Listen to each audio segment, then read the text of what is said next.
푸른은 외국자두로 왼쪽 그림과 같이 생겼습니다. 테일러 푸른으로 가장 유명하죠.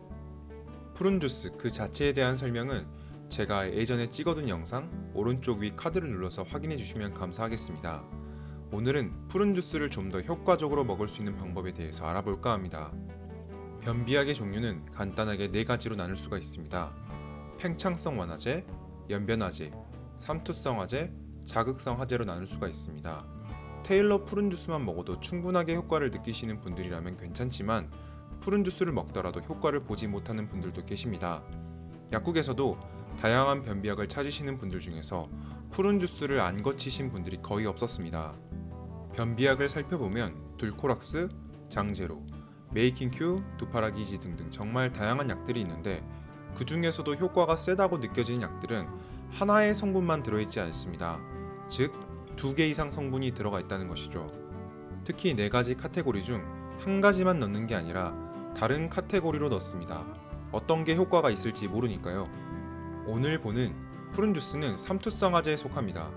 그래서 푸른 주스를 드셨는데도 효과가 약하신 분들은 삼투성 화제를 늘려도 효과를 보지 못할 가능성이 높습니다. 예를 들면 푸른 주스, 마그밀, 듀파락은 같은 계열이니까 원리도 같습니다. 그래서 이것들을 같이 먹어도 딱히 효과를 못 보신 분들은 계속 변비가 해결되지 않는다는 말이죠. 그러면 해결 방법은 다른 카테고리의 변비약을 먹는 겁니다. 그 중에서도 오늘 추천드릴 것은 팽창성 완화제인 차전자피입니다.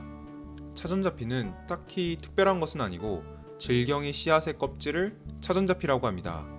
특히 이름 유래가 재밌는데 마차를 차라고 부르고 마차의 앞에 깔리던 식물을 차전이라고 합니다. 그만큼 흔하디 흔해서 차전이라고 부릅니다. 흔하면 좋은 것은 가격이 매우 저렴하죠. 차전자피의 원리 자체는 물을 빨아들여서 팽창하고 변의 양을 늘려주는 아주 단순한 스펀지 역할을 하는 겁니다. 여기서 잠깐 먹방 BJ들을 생각해보면 엄청 음식을 많이 드시는 분들은 변비가 있을까요? 대부분 먹방을 많이 하시는 분들은 변비가 없을 겁니다. 나는 적당히 먹는데 변비야라고 말하시는 분들 중에서 객관적으로 음식을 많이 드시는 분들은 없을 겁니다. 먹방 BJ와 비교를 해서요. 엄청 많이 먹으면 당연히 변비가 해소되는데 음식을 많이 먹으면 살이 찌고 이것 때문에 음식을 많이 못 먹게 되죠. 그리고 많이 먹을 수 있더라도 매일 그렇게 많이 먹을 수는 없습니다. 그래서 차전자피를 이용해서 변의 양을 늘려주는 겁니다. 차전자피는 칼로리도 없고 포만감도 주기 때문에 다이어트에도 도움을 주고 변의 양을 늘려주기 때문에 변비에도 도움이 되고 유산균의 먹이가 돼서 유산균도 무럭무럭 자라게 합니다. 그리고 가장 중요한 것은 그 차전자피의 가격은 대부분 10,000원 이하입니다. 한번 사면 3개월은 넉넉히 먹을 수가 있습니다. 가성비가 아주 좋습니다. 그리고 우리나라에 있는 거의 모든 차전자피가 인도산이기 때문에 비싼 차전자피든 가격이 저렴한 차전자피든 원료가 같을 가능성이 매우 높습니다. 비싼 차전자피 제품도 원산지를 한번 확인해 보시는 것도 나쁘지 않습니다.